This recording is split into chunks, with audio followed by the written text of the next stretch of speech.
دوم یک داملا مهمانی آمده بود، گفت که با میکرافون گپ زدن حرام است. همون مهمانی خچه کند. ما به مهمان هم خودمان میدونیم شکر خدا که با میکرافون درست است یا نادرست است. فتوای مهمان ما در کار هم نیست. شکر خدا هم کتابی جمع کردیم داریم که دیگر نه با مهمان در کار مانه، نه مولوی و نه اولیا. شکر خدا همش حل است. الحال یگان کمبودی الحمدلله در بین داملاهای ما و شما نیست. همه مسئله جوابش مییابد. برای همین هر مهمان که آمد همون مهمانیش کند. دیگر میکرافون حرامه، دیگرش حرام است. این حرام حلالش هم خودشون حل میکنه. اگر میکرافون حرام باشد همون خانه همون ملا رفته بینه که همین گازی که میسوزیم که همین گاز هم حرام است. خب برای دوره پیغمبر در گاز نبود. این چراغایی که خانه در شب در میتیم اینا حرام هستن. خب دوره پیغمبر در چراغ نبود. این جلک ها دوره پیغمبر در نبود، پوشیدنش حرام است. خب اون ماشین هایی که میشینن راحت کده رفته آمده استن اینا هم حرام هستن. برای نمو ملایی که انمی را میگد حرام است، برای ما حلال است.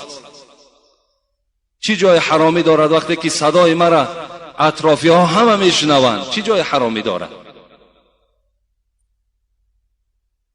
اینا همون ملاهای هستن که بیچاره تا حال چشم شورا نکشادن. آن چیزی که در همون پیش دیدن کتاب قدیمینه همون را قپیده ایستادگیان. دیگر این پیشرفتی دنیا و زمانه به اینا هیچ دخالت نداره. همون ملا کار شکند برود دیگر مهمانی شکند. آیا به شیر، نان، مزارها قسم خوردن چه خیل است؟ شرک است. کسی که اگر به نان قسم میخورد، به شیر قسم میخورد، به مزارها قسم میخورد، اینها در گناهگار میشود، بی نهایت گناهگار میشود. باور که از ترک نماز در حتی که گناهش بزمین‌تر است. کسی که به نان قسم میخورد یا به شیر قسم میخورد یا به مزار قسم میخورد، رسول اکرم گفتند کسی که اگر به غیر خدا قسم میخورد وای شرک در خدا آورده است، وای مشرک است. اینا در باور اینا قسم نیستند. قسم فقط والله بالله تالله، انا همین سه قسم است. اینا در قسم خوردن شما گناهگار میشین.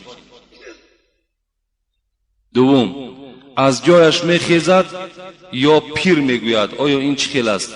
اینم نادرست است. پیری وای چی قدرت دارد؟ انسان باید که فقط با نام الله نشیند، با نام الله از جای خود خیزد. فقط وقتی از جاتان میخیزین پیر دارین، خدا پیرتان رحمت و مغفرت کند. پیری تو اون قدرتی را ندارد که تو را از جای خود خیزاند و در جای تو نشیند. این قدرت پیری تو ندارد. فقط باید که ما و شما الله گفته از جامان میخیزیم، الله گفته در جامان می نشینیم. همه با قدرت الله است.